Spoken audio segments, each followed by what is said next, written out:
Muy buenas tardes, bienvenidos a nuestra última conferencia magistral de la tercera edición del Seminario Internacional Populismo, Discurso y Poder. Muchísimas gracias a la Facultad de Ciencias Políticas y Sociales, al Centro de Estudios en Ciencias de la Comunicación, al Centro de Estudios Políticos y demás instancias y demás instituciones que nos han acompañado a lo largo de todo este semestre. El día de hoy para nosotros es un honor contar con el doctor Diego Valadez, quien nos va a exponer el tema Consecuencias previsibles de la reforma judicial. Doctor, antes de darle la palabra, voy a leer su semblanza. Muchísimas gracias por contar, por habernos acompañado, acompañarnos en esta ocasión. Disculpen, se trabó la computadora. Aquí está.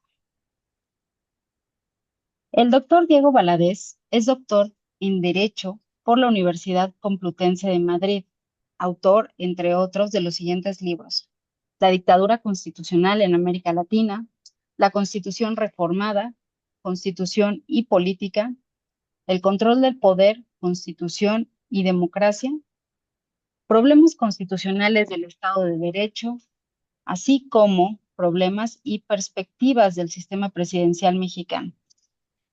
Es miembro del Colegio Nacional, del Colegio de Sinaloa, de la Academia Mexicana de la Lengua y de la Academia Mexicana de Ciencias, de la Academia Nacional de Ciencias Morales y Políticas de Argentina, de la Academia Nacional de Derecho y Ciencias Sociales de Córdoba, así como presidente honorario y vitalicio del Instituto Iberoamericano de Derecho Constitucional. Es miembro correspondiente de la Real Academia de la Lengua y miembro honorario de la Real Academia de Legislación y Jurisprudencia. En la UNAM fue abogado general, coordinador de humanidades y director del Instituto de Investigaciones Jurídicas. Fue Procurador General de Justicia del Distrito Federal, Procurador General de la República, ministro de la Suprema Corte de Justicia de la Nación y embajador en Guatemala. Es investigador emérito del Instituto de Investigaciones Jurídicas de la UNAM y miembro emérito del Sistema Nacional de Investigadores. Doctor, es un honor contar con usted. Bienvenido, le cedo los micrófonos. Doctora Andrea Samaniego, muchas gracias por la generosidad de su presentación, pero fundamentalmente por darme la oportunidad, para mí muy grata y muy honrosa, de participar en este tercer seminario de populismo, discurso y poder, seminario internacional que se ha caracterizado por su seriedad, por su prestigio y por el impacto académico que ha tenido. Quiero agradecer muy especialmente la presencia de un admirado y respetado académico y querido amigo, el doctor Alejandro Chanona, quien para mí representa una de las personalidades más sobresalientes de nuestra comunidad universitaria, y es un privilegio contar con su asistencia y permitirme que esté a su lado en esta disertación o exposición breve que haré acerca de las consecuencias previsibles de la reforma judicial. Con relación a la reforma judicial, el centro de atención ha estado fundamentalmente dirigido al proceso electoral que se avecina ya en el próximo 1 de junio.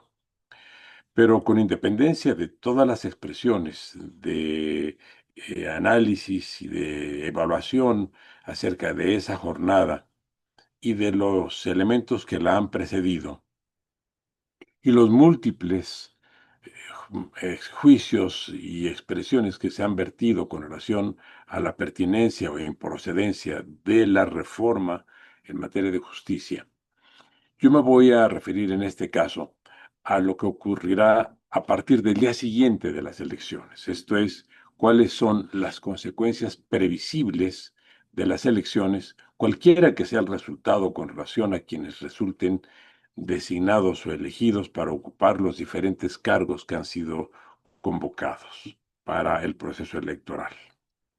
Y presentaré a ustedes, en lo esencial, 5 grupos de consecuencias o 5 elementos de consecuencias. Veré o trataré de plantear a ustedes las consecuencias jurisdiccionales de la reforma y de la elección, las consecuencias institucionales, las consecuencias políticas, las consecuencias económicas, sociales y humanas, y por último las consecuencias constitucionales, para al final hacer un planteamiento acerca de lo que podrían ser las consecuencias positivas. Lo advierto de una vez, también considero que todo este proceso, que presenta múltiples problemas, podrá desembocar, al menos esa es la perspectiva que yo tengo, en una nueva reforma en materia de justicia que, después de observado lo que produzca esta reforma, más valorado lo que haya faltado con relación a las reformas anteriores, es previsible que dé lugar a que hagamos o tengamos en México una discusión muy amplia, que siempre ha hecho falta, acerca de los verdaderos remedios que la justicia mexicana requiere. Con relación a las consecuencias adversas que ya mencioné, dividí en 5 grandes campos. La primera es la de carácter jurisdiccional. ¿Cuál es la más perceptible y la más inminente e inmediata? La pérdida de la independencia judicial. Esto ha estado a la luz de la discusión y ha sido uno de los elementos acerca de los cuales en mayor medida se han producido diversos pronunciamientos en todos los niveles, en el nivel de las entidades federativas, en el nivel federal, en el nivel académico, en el nivel de comentarios mediáticos, en el nivel de los posicionamientos de los profesionales del derecho, de los juzgadores mismos. ¿Por qué se pone en riesgo la independencia judicial? Por lo que se ha dicho y corroborado. La trayectoria de los juzgadores se caracteriza por su imparcialidad, por su profesionalidad, por la estabilidad en el cargo, por la movilidad que se tiene dentro de la propia carrera judicial y por la neutralidad política e ideológica de los juzgadores. Todo esto ha sido claramente contrariado por el proceso de selección de los candidatos y por las diferentes expresiones que múltiples candidatos han tenido con relación al trámite de sus postulaciones y a la forma de tratar de convocar el voto en su favor. Se sabe, ha trascendido, que algunos de los candidatos han viajado a las diferentes entidades federativas para reunirse con las autoridades políticas, con las autoridades municipales y también con las dirigencias de los partidos, de varios partidos, para tratar de buscar que entre ellos surjan formas de expresión o de conducción del voto que les favorezca en la próxima elección. Las características de la votación, con una pluralidad de opciones para los electores, hacen previsible que el elector tenga muchas dudas, no solo en cuanto a la emisión del voto, esto es, si vota o no vota, sino en cuanto a la inclinación acerca de por cuál candidato inclinarse. Y esto, al parecer, está siendo utilizado por diferentes actores en diferentes espacios de la vida municipal, estatal y federal para hipotéticamente ayudar al elector para tomar una decisión, lo cual no es sino una vulneración de la independencia y de la secrecía del voto. Pero lo que queda comprometido claramente hacia el futuro es la independencia judicial. Esto lesiona y representa uno de los primeros elementos negativos en cuanto a las consecuencias previsibles. Esta pérdida o lesión en cuanto a la independencia de los juzgadores también ocasionará un desprestigio en el ámbito internacional que no solamente tendrá consecuencias de carácter estrictamente valorativo, político o moral, sino que podrá también tener repercusiones de naturaleza jurídica, particularmente en lo que respecta a lo que podría proyectarse en la revisión del Tratado de Libre Comercio de América del Norte, porque hasta este momento ese tratado reconoce la jurisdicción de los tres estados que forman parte del acuerdo comercial, de manera que los tribunales canadienses, estadounidenses y mexicanos forman parte de la jurisdicción reconocida por las tres partes para dirimir los conflictos que pudieran presentarse entre los contratantes con motivo de las acciones propias de la operación del tratado. No se descarta, y esto ya se ha dejado ver, la posibilidad de que tanto Canadá como Estados Unidos objeten el reconocimiento de la jurisdicción federal mexicana y que solamente reserven como opciones jurisdiccionales las de Canadá y Estados Unidos, quedando por tanto excluida la mexicana y sujetándose los conflictos que se presenten en el ámbito mexicano a los diferentes paneles de conciliación que están previstos por el tratado y en el caso de recurrir a la instancia jurisdiccional, a la de los dos países del norte, Estados Unidos y Canadá. En cuanto a las consecuencias institucionales que caracterizo o agrupo como institucionales, eh, la más importante es que se ha omitido o al menos diferido llevar a cabo los estudios, los análisis concernidos con una reforma necesaria de la justicia en México.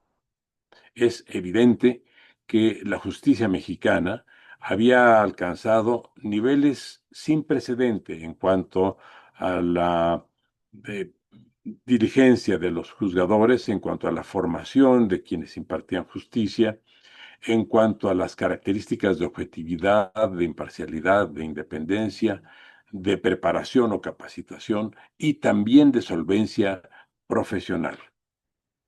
Esto representaba avances significativos sin que se desconociera la necesidad de llevar a cabo nuevas acciones de innovación en el ámbito de la impartición de justicia en el país en sus diferentes niveles, pero esto se omitió y se incurrió en lo que lamento tener que calificar como una decisión frívola, considerar que el solo hecho de elegir a los juzgadores los hará más competentes, más honorables, más profesionales, más diligentes. Esta, desde luego, es una aseveración, me refiero a la que aparece en la iniciativa y que se reproduce en los dictámenes de ambas cámaras del Congreso, es una aseveración sin ningún fundamento. La elección de los funcionarios no significa para nada otra cosa que no sea una predilección del ciudadano, pero no equivale a transformar a todos los elegidos en personas competentes, serias, honorables, profesionales, conocedoras, imparciales e independientes. Si así fuera, en el propio diálogo, perdón, en el propio debate político, no saldrían a colación con mucha frecuencia imputaciones que se cruzan entre sí los elegidos acusándose de muchas cosas que corresponden justamente a la inexistencia de alguna de las, o de todas, o de varias de las características que acabo de mencionar.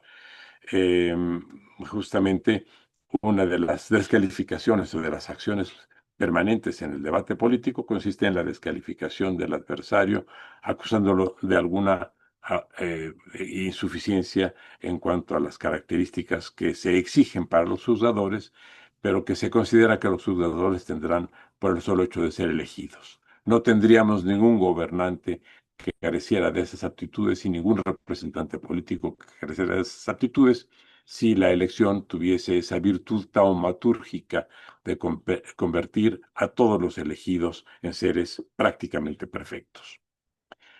Pero no solo eso, en el orden institucional también encontramos que la carrera judicial, que llevó una inversión en cuanto a trabajo individual de quienes se fueron preparando, de trabajo institucional, tanto de las instituciones académicas cuanto de las propias instituciones jurisdiccionales, y de diferentes estímulos y de enorme rigor en los elementos de selección, capacitación, promoción y designación de los funcionarios que formaban parte de la carrera judicial, que según los ámbitos local o federal tuvo diferentes gradientes, diferentes peldaños. En el ámbito federal son más de 20 los niveles que se tienen que recorrer antes de llegar a ser juez federal o magistrado.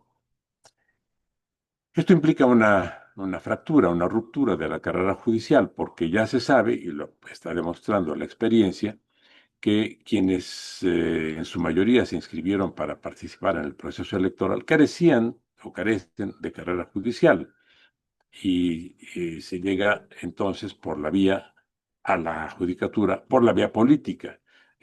Cuando hablamos de elecciones hablamos de política, no de una carrera hecha a partir de méritos y de la acumulación de un trabajo constante acreditado por su calidad. De manera que termina la carrera judicial, concluye la carrera judicial y se instaura la carrera política como una forma de alcanzar los máximos grados en la judicatura de la República y de los estados. Por otra parte, y también en el ámbito estrictamente institucional, a los elegidos se les expone al riesgo de la extorsión, de la corrupción. Ellos mismos quedan sujetos a variaciones en cuanto a su capacidad profesional, de manera que habrá seguramente los muy competentes, pero también habrá los muy mediocres. Y se expone a que los nuevos juzgadores incurran en actos de arbitrariedad en perjuicio de los justiciables, pero también de arbitrariedad en perjuicio de los propios juzgadores, porque se estableció un organismo de disciplina judicial, también elegido popularmente, que podrá valorar la calidad o idoneidad de las sentencias sin inmiscuirse o involucrarse en su contenido y en su eventual corrección o revocación, sino simplemente en cuanto a determinar si las sentencias se adecuan a los principios ideológicos que van a regir para la impartición de justicia, y aquellos que se aparten de esos principios ideológicos podrán ser sancionados. ¿Y por qué digo, por otra parte, que se exponen a la extorsión y a la corrupción? Se exponen a la extorsión porque se termina con la movilidad judicial. Los elegidos permanecerán en el lugar para el cual o en el cual fueron elegidos por la ciudadanía durante todo su ejercicio profesional. Los jueces y los magistrados federales estarán durante 9 años en el lugar en el que hayan sido elegidos. Llámese Sinaloa, Michoacán, Guerrero, Tamaulipas, Yucatán, Campeche, el estado que sea. Sabemos las condiciones de violencia que rigen en la mayor parte de nuestro territorio, infortunadamente, y podemos prever que en materia penal los jueces y magistrados de esa disciplina van a quedar sujetos durante 9 años a la extorsión de los grupos delincuenciales. Pero otros quedarán sujetos a la presión, los que sean juzgadores en materia civil o en materia mercantil o en materia laboral, por ejemplo, o administrativa, quedarán sujetos a las presiones también de los intereses locales, sean estos intereses corporativos, sean intereses profesionales de los abogados, sean intereses económicos de los grandes consorcios, o sean intereses políticos de los caciques locales. De manera que esto sujetará a los juzgadores a una presión constante que tenderá a extorsionarlos y a obtener de ellos resoluciones favorables para quienes ejerzan el mayor volumen de presión sobre los juzgadores. En adición, todos los juzgadores, con excepción de los ministros de la Corte, serán reelegibles, de manera que a los términos de los 9 años de su desempeño podrán aspirar a la reelección. ¿Esto qué significa? Que tendrán que buscar los mismos canales que ahora pudieron servirles de apoyo para las candidaturas, pero estarán sujetos a la incertidumbre de lo que represente el nuevo destino de la tómbola o la nueva orientación de los electores. De suerte que no están seguros, no estarán seguros de poder repetir por otros 9 años o por otros 18, porque la reelección para ellos es de carácter indefinido, y esto les hará a muchos de ellos, por lo menos, caer en la tentación de que durante el periodo de 9 años puedan acumular los ahorros suficientes para garantizarse a sí propios la jubilación que ya no recibirán por la vía institucional.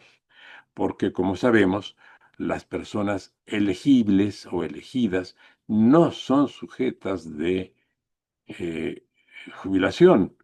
No conocemos el caso de quien se jubile como diputado o de quien se jubile como senador o como gobernador.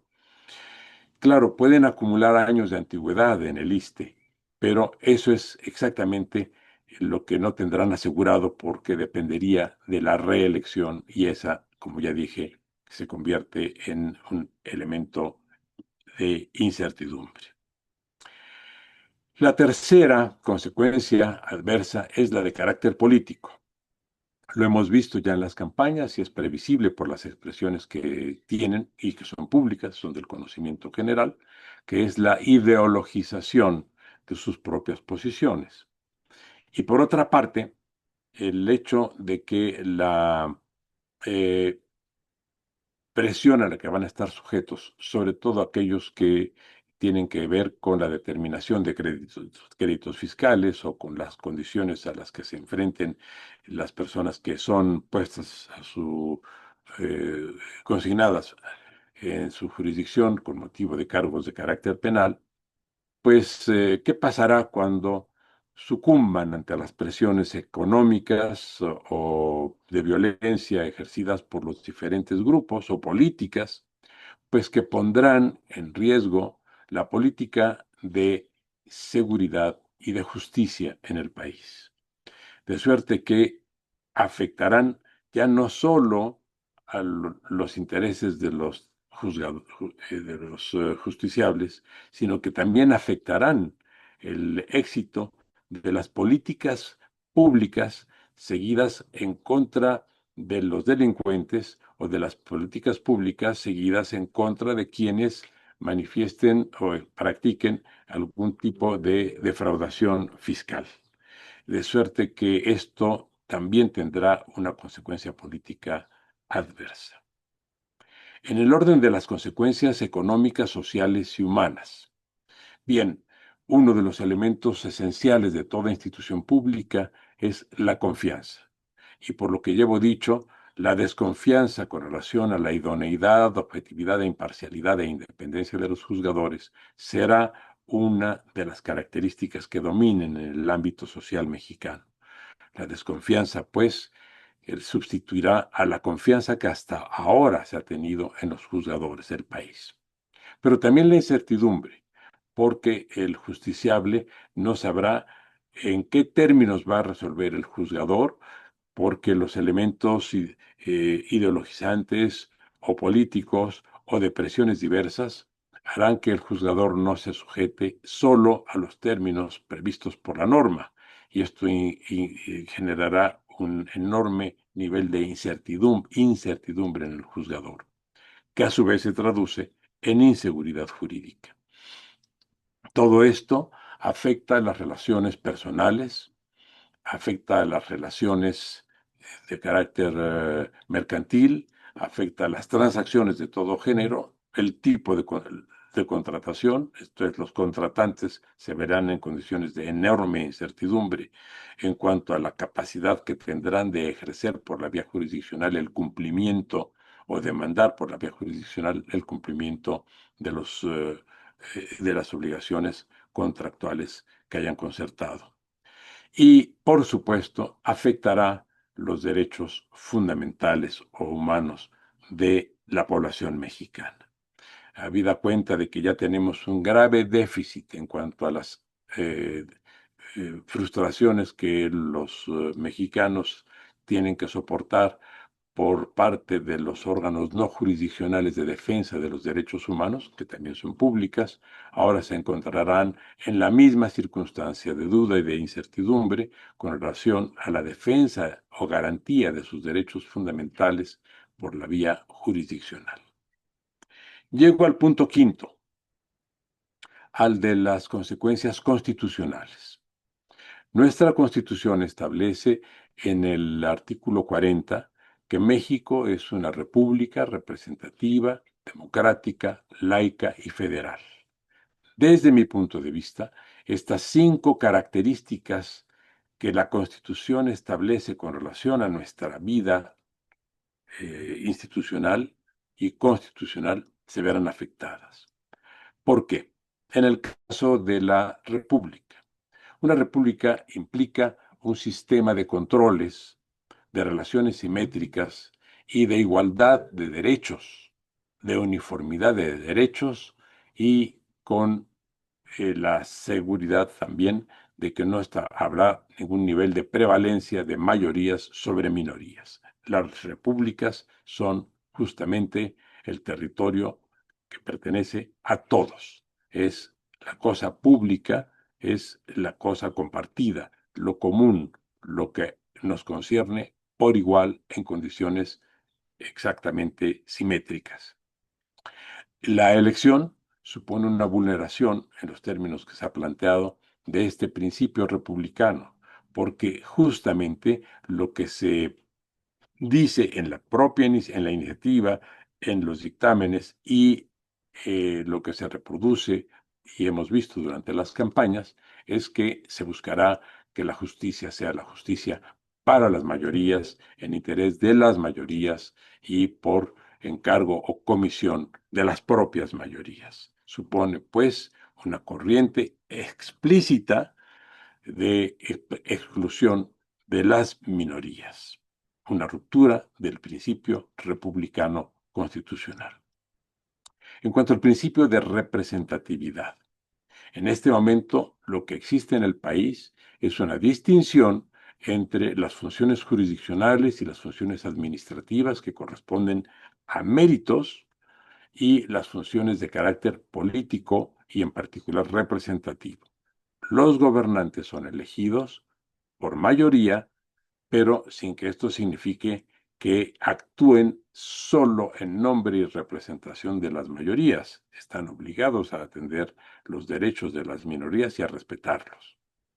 Pero cuando la misma fuente de legitimidad opera para gobernantes, legisladores y juzgadores, se produce una confusión que la Constitución no aclara. A partir del próximo 1 de junio, tanto gobernantes como legisladores como juzgadores tendrán la misma fuente de legitimidad y corresponderán, por tanto, a formas diferentes de representación, pero evidentemente de representación política, porque no existe el concepto en ninguna parte del mundo, ni siquiera en México se estableció, de representación jurisdiccional. Esto es, no hay los que representen jurisdiccionalmente a los diferentes sectores o estratos o componentes de la sociedad plural mexicana. ¿Esto qué significa? Desde el punto de vista del Estado es altamente nocivo, porque hasta este momento ustedes podrán recordar que uno de los argumentos que se invocaba en contra de los juzgadores era el de decir cómo es posible que los jueces no elegidos estén revocando o derogando disposiciones adoptadas por los legisladores y por los gobernantes que sí han sido elegidos. Esta objeción desaparecerá y en el futuro lo que podremos tener es juzgadores, legisladores y gobernantes al mismo tiempo. Serán legisladores en cuanto a que generen normas y lo harán en nombre de sus propios elegidos, y serán gobernantes en cuanto a que puedan dictar ya políticas públicas. Esta es la consecuencia directa de hacerlos elegibles. Esto trastoca el principio de representatividad. No se sabe por lo mismo, tampoco, y ya lo dije, a quienes representan los juzgadores y puede muy bien desembocar en algo que fue característico de los sistemas, sobre todo fascistas, que se asentaban en sistemas de representación corporativa. Serán los juzgadores en lo sucesivo representantes con vocación corporativa. Solo la práctica nos lo dirá, pero en todo caso se abre esta incógnita que apunta hacia una consecuencia muy desfavorable para el sistema constitucional de un Estado como el mexicano. En el orden democrático, hasta ahora mencioné las consecuencias en materia de república, en materia de representatividad. Voy al otro elemento, al democrático, que también establece el artículo 40. Aquí nos encontramos con que tendremos una elección prácticamente sin reglas, una elección manipulable y que ya apunta en muchos casos a ser manipulada. ¿Por qué digo sin reglas y sin control? Porque no hay representantes de los participantes en la elección en las urnas, como sí los hay en las elecciones políticas, donde los partidos políticos o incluso los candidatos independientes tienen derecho a estar representados para certificar la legitimidad de la elección. Ahora se estableció, sí, la calidad de observadores, pero de observadores con facultades muy restringidas con relación a las que establece la ley electoral. La legislación electoral permite que los representantes de los partidos políticos o que los observadores que sean reconocidos y que sean eh, aceptados con esas características por las autoridades electorales, participen en todo el proceso, desde la instalación de la casilla hasta el cierre de la casilla, el cierre de la casilla implica previamente el conteo de los votos y su publicidad, que siempre se acompaña al término de la jornada electoral. Ahora los observadores son mini observadores, por decirles de alguna forma, porque estarán limitados solo a presenciar el acto de emisión del voto y ya no certificarán el conteo o, como alguna amiga me decía hace unos días, el cuenteo de los votos. De manera que no sabremos dos cosas. Una, cuántas personas accedieron efectivamente a votar, fueron a votar, y dos, por quiénes votaron quienes fueron a votar. ¿Por qué no sabremos cuántas personas fueron a votar? Porque no habrá constatación por parte de representantes oficiales. Y segundo, porque todas las boletas que se entreguen a cada una de las casillas que se instalen serán regresadas a los consejos electorales, a los consejos distritales, sin anulación o sin invalidación. Esto es, serán regresadas tal cual y podrán ser reutilizadas o rellenadas en los consejos si infortunadamente se incide en esa práctica corrupta. Pero los propios funcionarios de las casillas, una vez cerradas estas y una vez ausentados los que hayan estado como representantes, como observadores, si es que los hubo en todas las casillas, podrán introducir en el paquete que remitan a los consejos electorales tantas boletas como deseen, porque no habrá habido, repito, controles eficientes para determinar su emisión y su cómputo en las propias urnas. En cuanto a la manipulación, ya están circulando los diferentes modelos mediante los cuales que se están distribuyendo a numerosos electores, señalándoles ya los números que deberán incluir en la boleta que se les dé para la emisión de su voto. Lo que es un hecho, por otra parte, es el desconocimiento casi al completo de los elegibles. No me refiero a los casos más significativos, como son los de la Suprema Corte de Justicia, porque ahí los propios medios de comunicación dan a conocer las personalidades distintas que están compitiendo, por lo menos algunas de ellas, tampoco todas. Son varias decenas de candidatos y apenas llegan a quizá media docena o una decena aquellos de los que los medios de comunicación se hacen eco. De manera que el conocimiento que tiene la sociedad de los candidatos, incluso a la Corte, es bastante exiguo. Pero con relación a los demás cargos es prácticamente nulo. De manera que uno de los elementos fundamentales de una elección y por tanto de una democracia, que es el conocimiento de los candidatos, no se dio en el caso mexicano. A esto se suma el procedimiento de selección, el procedimiento de sorteo, que es totalmente regular, y en el caso de la selección, un elemento que evidentemente resulta francamente inconstitucional. La Constitución establece que los candidatos que integren las listas serán propuestos por los tres poderes de la Unión y en los casos de los estados por los tres poderes de los estados. En el caso de los poderes de la Unión sabemos que el Poder Judicial no presentó ninguna candidatura y sin embargo en las boletas correspondientes sí aparecen los candidatos del Poder Judicial que no fueron planteados por el Poder Judicial, sino por el Senado de la República. De manera que hay una violación constitucional que afecta al procedimiento democrático desde su origen. Esto tendrá repercusiones en las elecciones federales de 2027, de suerte que las elecciones federales de 2025 en materia judicial y las elecciones políticas y judiciales que se producirán en 2027 presentarán ya vicios que desnaturalizan la naturaleza democrática del Estado mexicano. En cuanto al laicismo, en la medida en la que los propios juzgadores se ostenten como representantes de la justicia mayoritaria, están omitiéndose los derechos de las minorías religiosas, de las minorías laicas, de las minorías no religiosas, incluso de los que se planteen a sí mismos como agnósticos o como ateos. En el orden, en el último de los órdenes que mencioné relacionados con el artículo 40, en qué medida también se lesiona el principio federal al que alude el artículo 40 de la Constitución. Por lo menos en dos cosas. Una, a todos los estados se les obligó a adoptar el proceso electoral para la designación de sus jueces.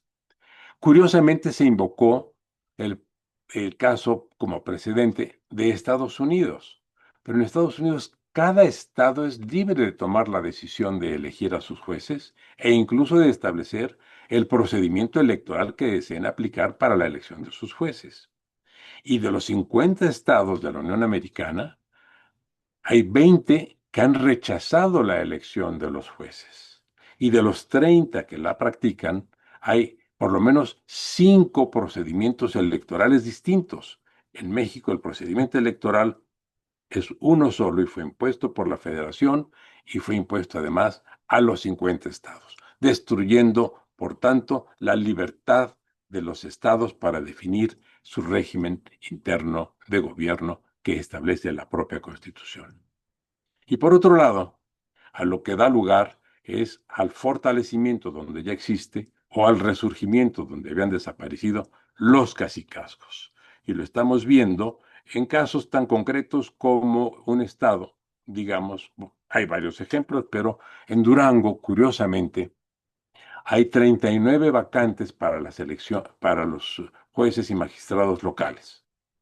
Y para esas 39 vacantes, curiosamente, hay 39 candidatos. 39 postulados por el gobierno, 39 postulados por el Congreso y 39 postulados por el propio órgano jurisdiccional. Pero también, curiosamente, los 39 candidatos son exactamente los mismos.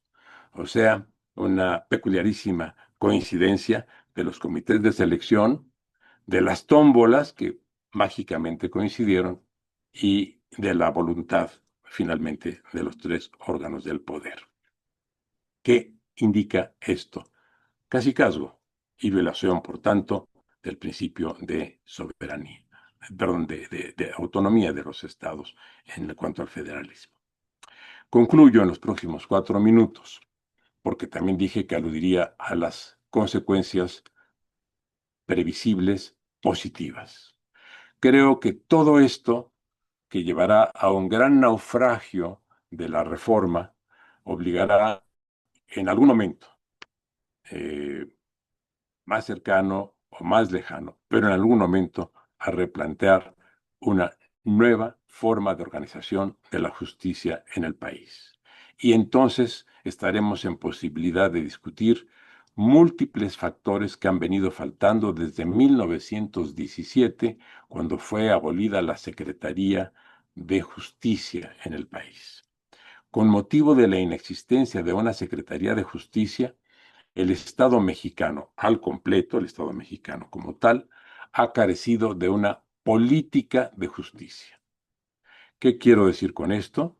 Que el Estado mexicano se ha desentendido del destino de la justicia y ha dejado todo en manos de los juzgadores, juzgadores que no tienen otra función constitucional que la de dirimir las controversias que se presentan ante su jurisdicción, que se hacen de su conocimiento.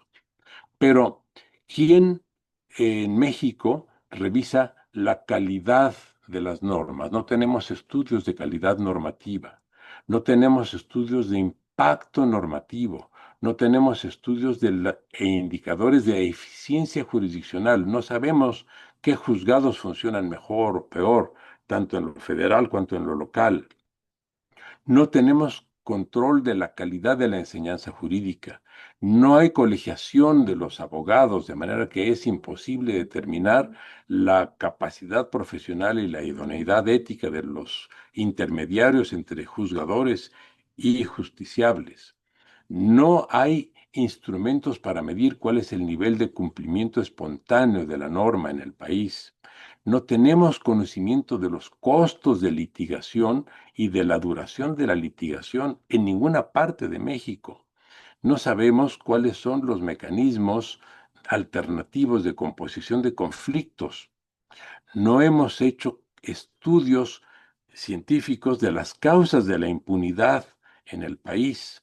No conocemos siquiera la duración de los juicios, de los diferentes juicios que se llevan a cabo en todo México, en los ámbitos local y federal, ni por especialidad, ni por área geográfica.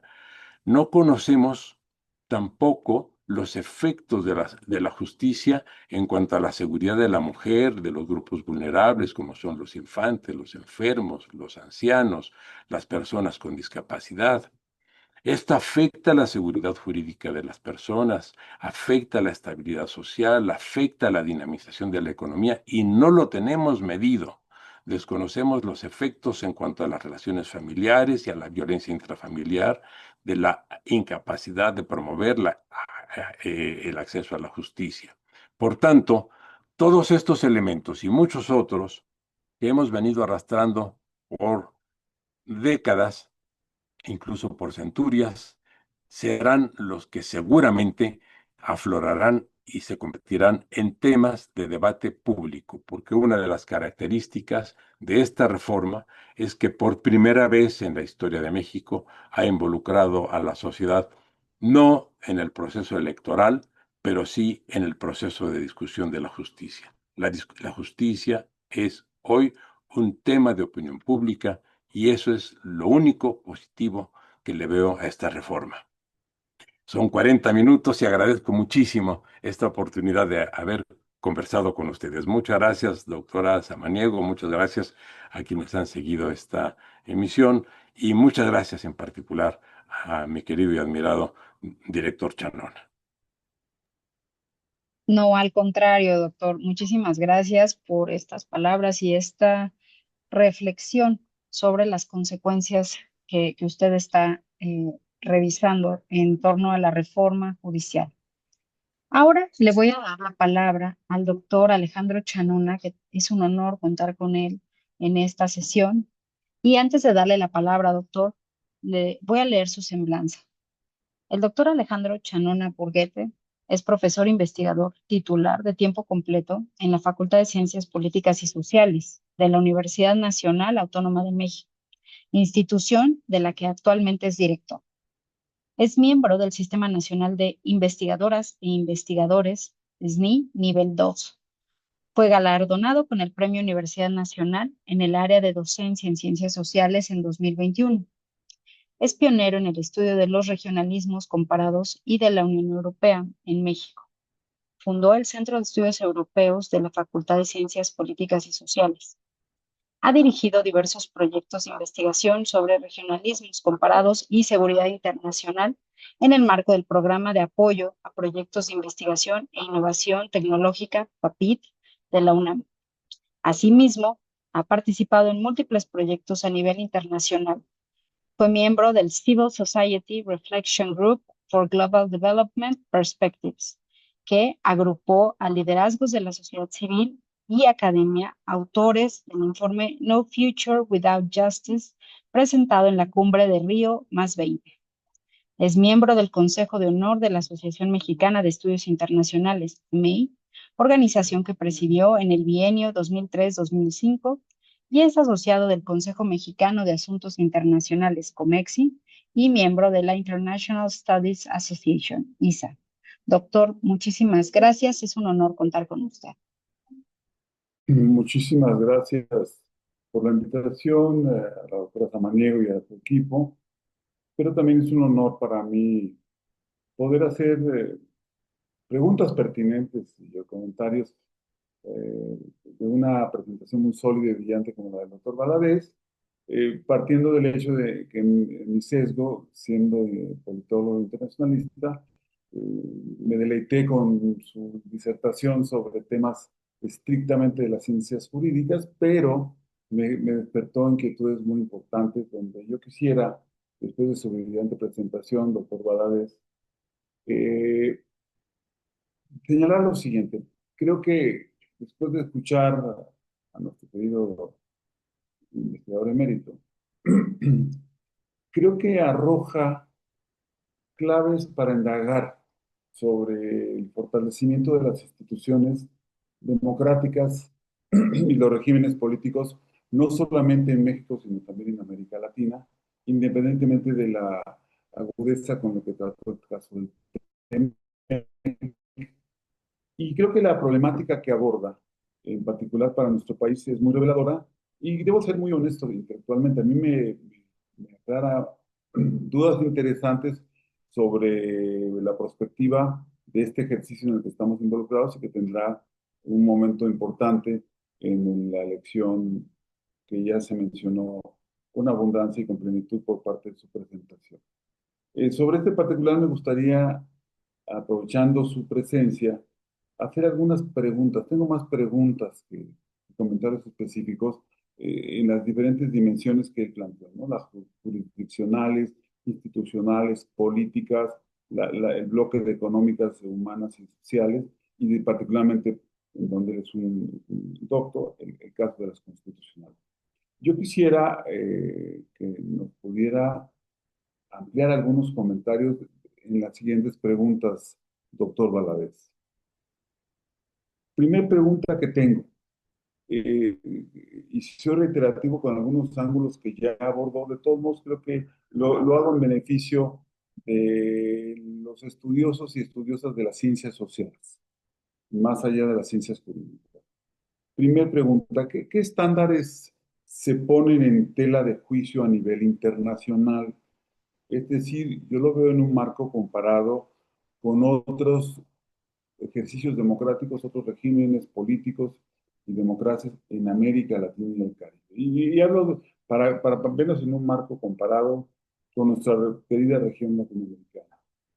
La segunda pregunta que le tengo al doctor Valadez para aprovechar su presencia es, en el caso de la dimensión de las institucional, además de las elecciones directas que se están instrumentando para acompañar este proceso.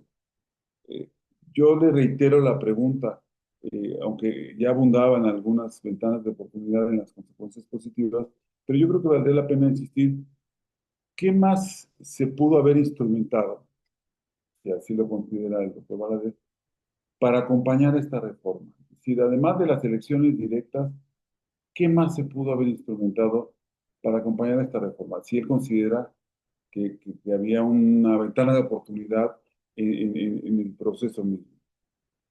Tercer pregunta, es relevante, que tiene que ver con el tema institucional, es el tema de las amenazas en materia de seguridad y justicia que él manifestaba dentro de sus preocupaciones. Yo diría, ¿qué temas específicos vería como lección para América Latina y el Caribe? Es decir, ¿qué temas específicos habría que señalar para que esta yo diría, conferencia que tiene un ámbito nacional, pero estoy seguro tendrá una difusión internacional por el prestigio que ha adquirido este seminario. ¿Y qué vería él?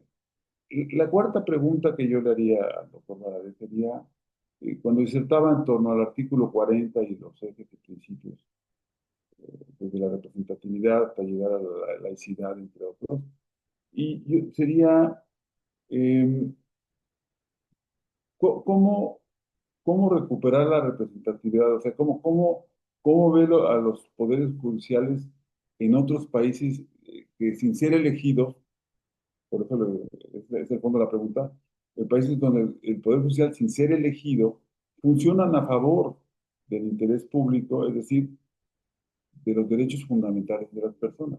Entonces, ¿qué ve él en su visión comparada como constitucionalista y como observador de las democracias y de los sistemas judiciales de América Latina, el Caribe y el resto del mundo? Y concluiría con la pregunta siguiente para abrir y aprovechar el tiempo. Esta reforma parece, por la forma en que disertó el doctor Valadez, y comparto su opinión, es una reforma que llega para quedarse durante un periodo importante de nuestra vida democrática.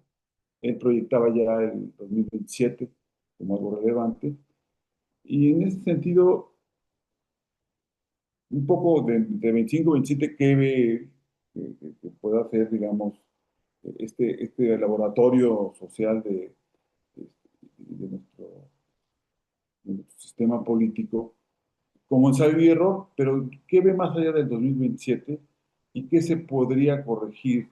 Ya venía en su respuesta sobre las consecuencias positivas, en el sentido de que él ve un replanteamiento de una nueva organización y a múltiples factores, pero yo insistiría, ¿qué ve él en ese replanteamiento que señala en torno a lo que él llamaba, entre otras cosas, vicios de la propia reforma? Y en ese sentido, pues yo creo que va a ser su producto, para cerrar mi pregunta y comentario, de esos impactos, donde faltan métricas, indicadores, etcétera, para ver qué pasa. Me pareció muy pertinente observar este déficit de la ausencia de una Secretaría de Justicia. Hay muchos que tienen muchos regímenes democráticos y que permiten darle seguimiento y evaluación para ir perfeccionando no solamente la vida democrática, sino particularmente esta relación intrínseca entre juzgadores y justiciales, y desde luego privilegiando los derechos fundamentales de las personas. Por sus respuestas y comentarios, quedo muy honrado, doctor Valadez. Gracias. Muchísimas gracias, doctor Chanona. Doctor Valadez, por favor. Muchas gracias, doctora Samaniego. Doctor Chanona, muchas gracias por estos planteamientos que eh, me llevan también a múltiples reflexiones. Una de las más importantes experiencias y de las consecuencias a su vez más relevantes de este tipo de diálogos es que lo sabemos todos porque todos los presentes somos académicos, es que justamente de lo que nos beneficiamos es del intercambio de puntos de vista, de los cuestionamientos, de las adiciones, de las observaciones complementarias, de las refutaciones. Esto es la vida académica en la que nos desarrollamos y es la vida académica que caracteriza nuestra profesión universitaria en todo el país, en todo el mundo y a lo largo de siglos, es justamente el enriquecimiento a través del diálogo. Diálogo fue lo que faltó ahora, justamente, doctor Chanona, para la instrumentación, para la concepción, el diseño e incluso para la instrumentación de la reforma. Llegamos a tal punto en el que ni siquiera fue aceptada una sola objeción en el trámite de la reforma constitucional, lo cual llevó a que se cometieran muchísimos errores de carácter técnico. Digamos, el más ostensible, y es que si en este momento cualquier persona toma la Constitución, verá que hay dos procedimientos de elección para el presidente de la Corte en la propia Constitución. uno en el artículo 94 y otro en el artículo 97. El artículo 94 dice que los presidentes durarán 2 años, el 97 que durarán 4. El 94 dice que serán elegidos presidentes de acuerdo con el resultado de la votación popular en orden decreciente. Entonces, los 6 presidentes que habrá en los próximos 12 años corresponderán a quien haya tenido más votos, menos votos, sucesivamente hasta agotarse el sexto presidente. El artículo 97 dice que los presidentes serán elegidos por sus pares. Esto lo dice la Constitución. Y por otra parte, la reforma misma dice que la Constitución ya no puede ser interpretada más que de manera literal. Hay que aplicar literalmente lo que la Constitución dice. Pues literalmente la Constitución dice dos cosas totalmente distintas con relación al mismo tema. Denota la premura con la que fue hecha y el hermetismo no permitió escuchar ningún tipo de opinión, ni siquiera las opiniones más sensatas, más prudentes, y que hubieran ayudado a que la reforma estuviera un poco menos mal diseñada. Sobre este tema, doctor Chanona, y sobre las claves en cuanto al desarrollo democrático, justamente acabo de publicar un libro que debe llegar a usted mañana mismo, en el que me refiero justamente a la necesidad de reconstrucción del Estado mexicano.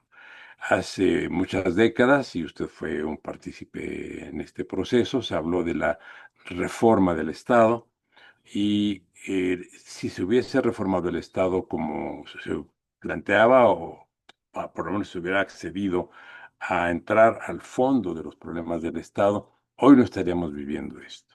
El Estado fue reformado de manera segmentada y progresiva y esto involucró, digamos, los sistemas electorales, el sistema representativo y el sistema jurisdiccional, pero jamás tocamos el ejercicio del poder ejecutivo.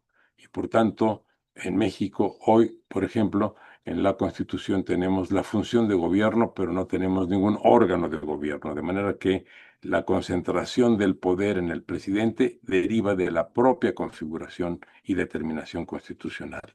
Esto con relación a esta primera observación de usted acerca de las claves para fortalecer las instituciones democráticas.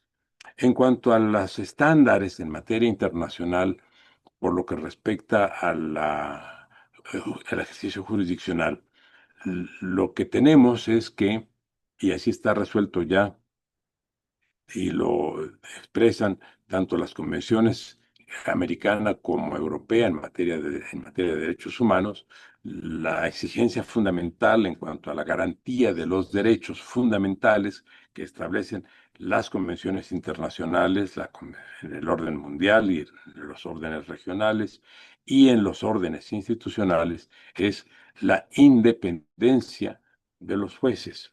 Y para asegurar la independencia se prevén diferentes medidas, entre otros la de neutralidad en el orden político y la de preparación y la de selección muy escrupulosa en la designación de las diferentes etapas que forman parte de la carrera judicial. Hay, por tanto, un servicio profesional o servicio civil de la carrera judicial en todo el mundo, con muy pocas excepciones, una de las cuales va a ser ahora México.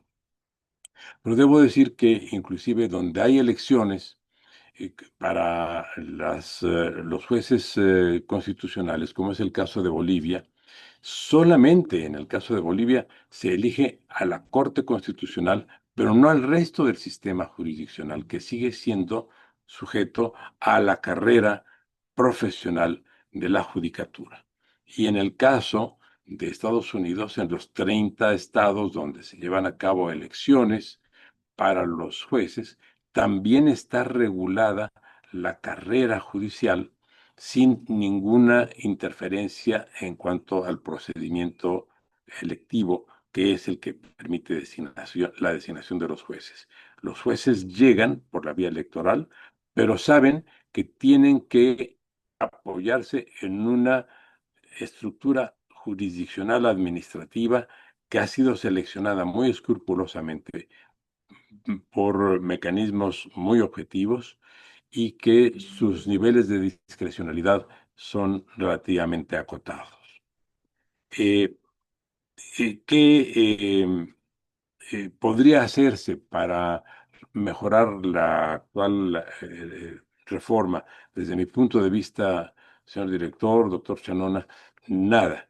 La única opción será en el futuro la derogación al completo de la reforma, porque no tiene un solo punto de vista y un solo punto de contenido rescatable.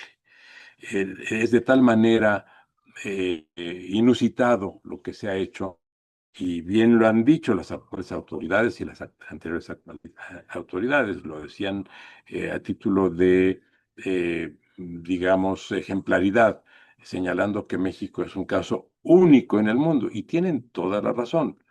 Lo malo es que nos hace único aquí la excepcionalidad mexicana, no es para dar ningún buen ejemplo a ningún país, sino para demostrar cómo un sistema que estaba funcionando razonablemente bien y pero que exigía mejoras, ha estado lastrado ahora por una reforma que lo lleva inexorablemente al naufragio institucional. Lo que vamos a ver en materia de sufrimiento humano en el país es muy grave, porque cuando juicios con relación a la patria potestad, por ejemplo,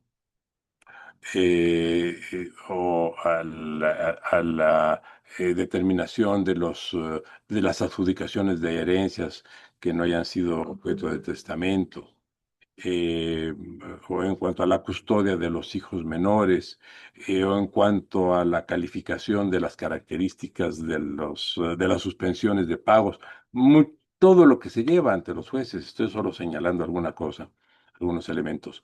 Cuando todo eso quede sujeto a presiones de facto o a dádivas a los juzgadores, se traducirá en una enorme fuente de sufrimiento para la población, para 130 millones de mexicanos. Cuando la inseguridad de la propiedad, por ejemplo, sea uno de los elementos, habrá personas que algún día despierten y sepan que la casa en la que han vivido y que ha sido de su propiedad ya es de otra persona, y cuando quieran demandarlo, muy probablemente corran el riesgo de perder el juicio. Todo esto va a generar un nivel de corrupción que no hemos visto en la historia del país, y podría sonar hiperbólico lo que estoy diciendo, pero en la historia de México, la justicia, a pesar de sus múltiples deficiencias, siempre fue utilizada, aún durante los periodos de dictadura, por ejemplo, porfiriana, o de hegemonía priista, por mencionar dos ejemplos. La justicia, en los niveles de interés de seguridad jurídica para los ciudadanos, tenía niveles de objetividad y de imparcialidad muy apreciables. Esto, lamentablemente, se irá perdiendo, y digo se irá perdiendo porque ahora solo elegiremos a la mitad de los juzgadores federales y a 19 eh, eh, integrantes de la justicia en otros tantos estados. Faltarán los demás estados en 2027 y los otros 800 juzgadores federales también en 2027. Con relación a las amenazas para la seguridad y la justicia, y cuestiones específicas, eh, yo estoy seguro de que muchos juzgadores se resistirán y no aceptarán de ninguna manera ninguna dádiva de ningún grupo delincuencial, porque además saben que cuando alguien se colude con un grupo, se expone a recibir represalias de otros grupos también delincuenciales. Pero yo me pregunto, ¿qué podrá hacer un juzgador cuando una persona, y voy a señalar un ejemplo, digamos, un tanto pueril en el orden literal, cuando una persona se le acerque y le diga, aquí te traigo este pequeño obsequio, es un cuento de Navidad, para que vale 50 pesos, de manera que no puedes rechazarlo, no se está generando ningún nivel de extorsión con los 50 pesos, pero es para que se lo regales a tu hijito ya sabemos que va a tener su piñata de fin de año en el salón X de tal lugar, y que pues como tiene 7 años, hemos elegido un cuento que sea adecuado para su lectura. ¿Qué hace un juzgador cuando sabe que ya sus datos familiares son conocidos por alguna organización delincuencial? Esto, ¿cómo se evitaba? Con la movilidad judicial. Esto tampoco se quiso aceptar como corrección en la reforma actual. Los jueces en este momento pueden ser trasladados temporalmente a los múltiples destinos que la Judicatura Federal tiene, y también recibían apoyos gracias a los fideicomisos para que sus familias pudieran permanecer en un lugar distinto a aquel en el que ellos se encontraban transitoriamente destinados, de manera que no estuvieran sujetos o expuestos a presiones locales. Todo esto desaparece la movilidad judicial, desaparece la jubilación, se reducen los niveles de ingreso, con lo cual muchísimas personas que formaban parte de la carrera judicial verán que ahora tendrán mejores opciones salariales yéndose a trabajar a corporaciones o a despachos. Con relación al tema de la representatividad que usted señala, eh, doctor Chanona, de cómo recuperar la representatividad y lo que esto representa en cuanto a riesgos para la elección del 2024, bueno, perdón, de 2027. En esta ocasión se dijo que no habría representantes de partido, porque se trata de una elección judicial. Pero la Constitución establece que esta es una elección extraordinaria. Todas las demás elecciones judiciales se producirán en simultáneo con las elecciones políticas. De manera que allí las autoridades electorales se van a ver en el gran problema de decir cómo diferenciar la elección política, en la que sí estarán representados los partidos, de la elección judicial, que se llevarán a cabo el mismo día y en el mismo lugar. Y por otra parte, uno de los problemas que se van a presentar ahora es el de la lentitud para la emisión del voto por la complejidad que tiene el propio sufragio. Solamente en el ámbito federal, cada elector recibirá 6 boletas que contienen 37 opciones de voto.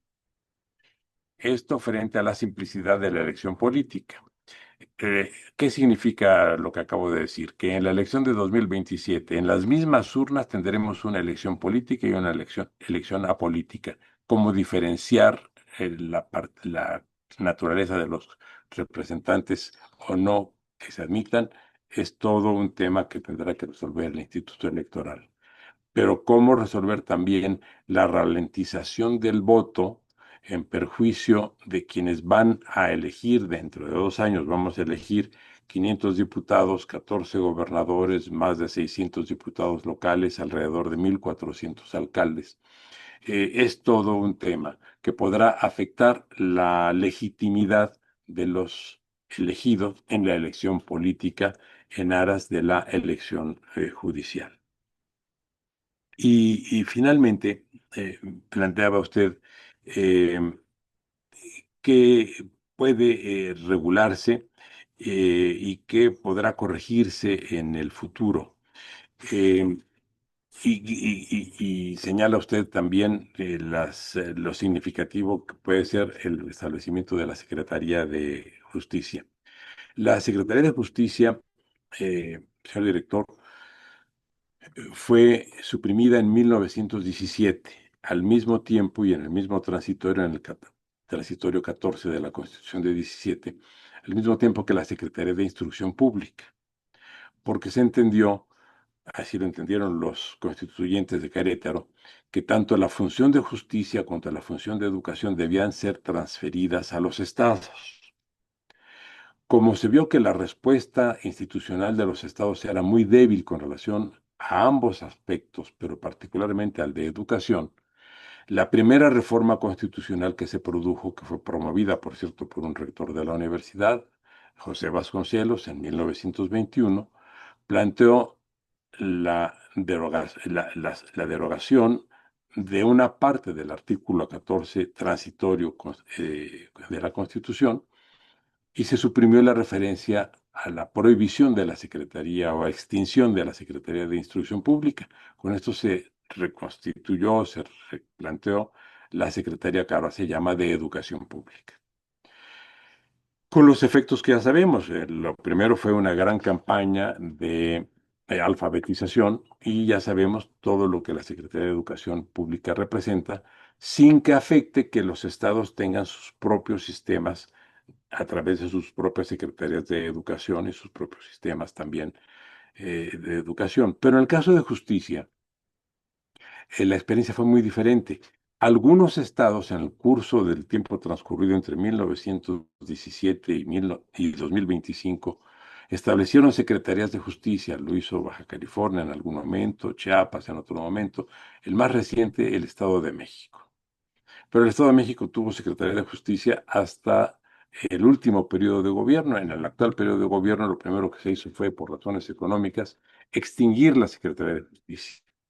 Las secretarías de justicia no suplen ni invaden las funciones de los órganos jurisdiccionales, sino llevan a cabo muchas de las labores que yo dije, entre ellas de planificación de la inversión. Un ejemplo que puede ilustrar esto es por qué teníamos una justicia tan lenta y por qué tenemos tantos déficits acumulados en materia de justicia.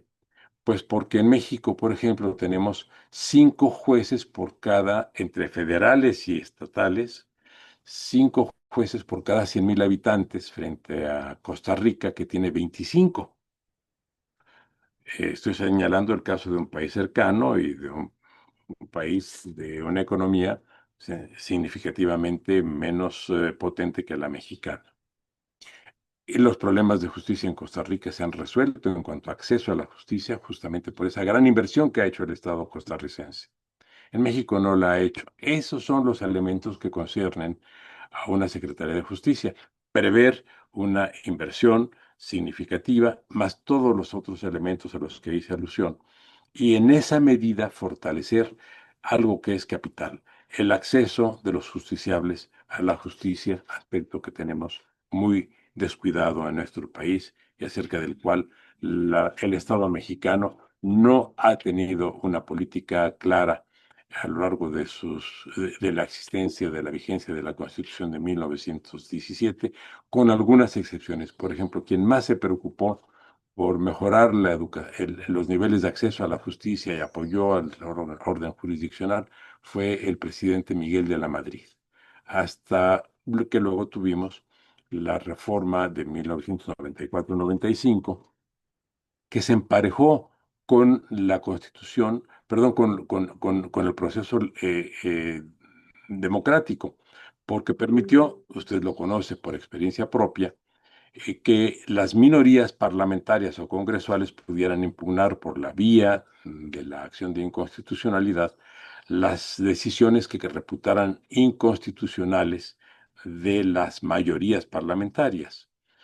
Ahora, por la vía de los hechos, esto también se ha cancelado, porque en la medida en la que ya una sola formación de partido tiene el 75% en ambas cámaras y requiriéndose para la acción de inconstitucionalidad del 33% de los legisladores, pues por esa vía la acción de inconstitucionalidad ha quedado sin efecto práctico en México.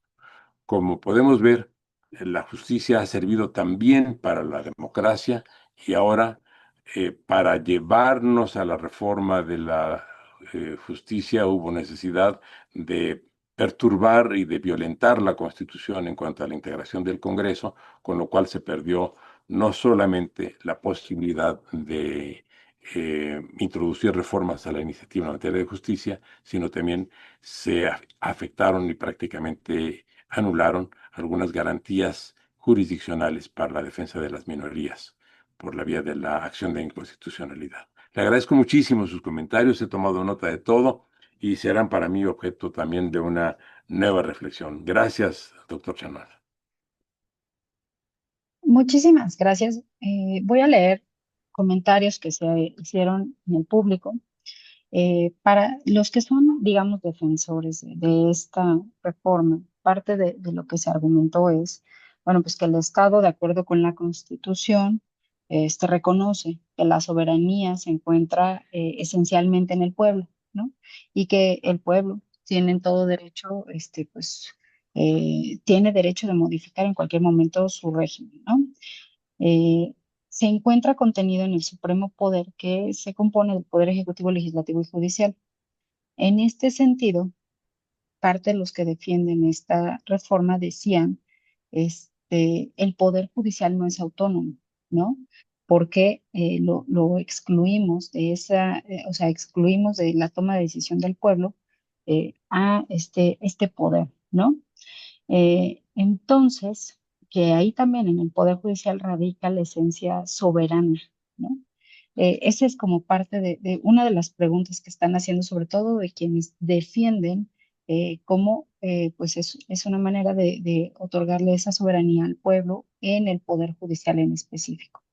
Y otro de los puntos que también se han mencionado y que se mencionan en los comentarios es bueno, ¿por qué cuestionamos esta reforma? No así cuestionamos la reforma que se hizo en el sexenio de Salinas. Ahorita recordando, pues que Salinas salió pues sí, a cuestionar, ¿no? Estas modificaciones institucionales, ¿no? Entonces, no sé si usted nos lo pudiera comentar.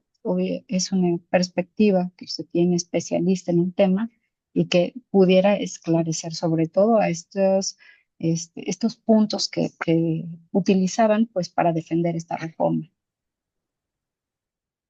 Con todo gusto, doctora Samaniego. Con relación a la primera, discrepo de quien afirme que el Poder Judicial no es autónomo. Justamente una de las características de todo sistema, de todo Estado constitucional, es la autonomía del Poder Judicial. Eso está fuera de discusión y afirmar lo contrario es, ir a contrapelo de lo que ha sido universalmente reconocido.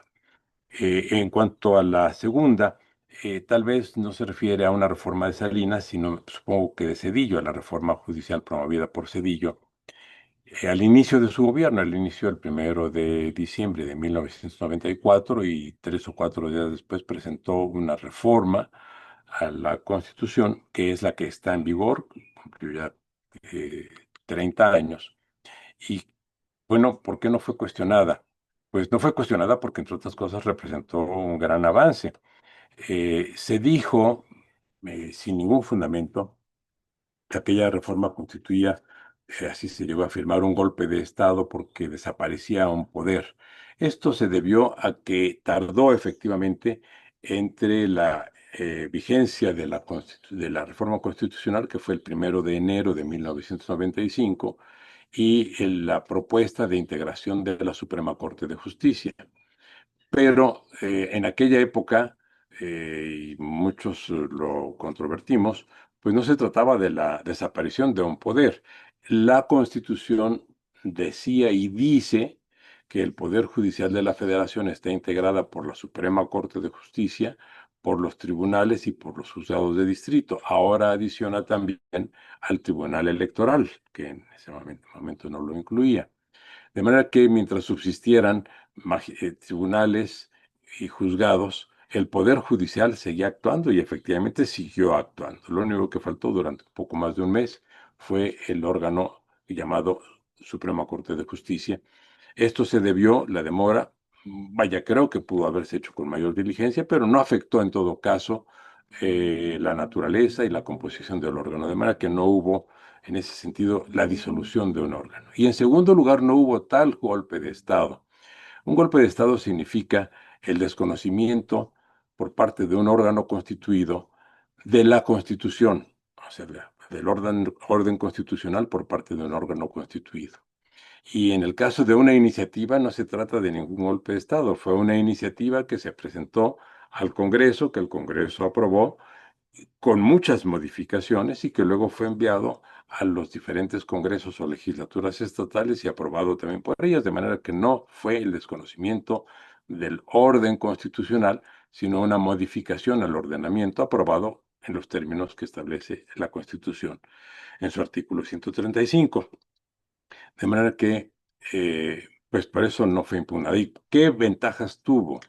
Tuvo dos ventajas muy significativas. Una, que le dio derechos a las minorías en los congresos, tanto locales como federal, a las que ya me referí cuando hice el comentario en relación a un planteamiento del doctor Chanona.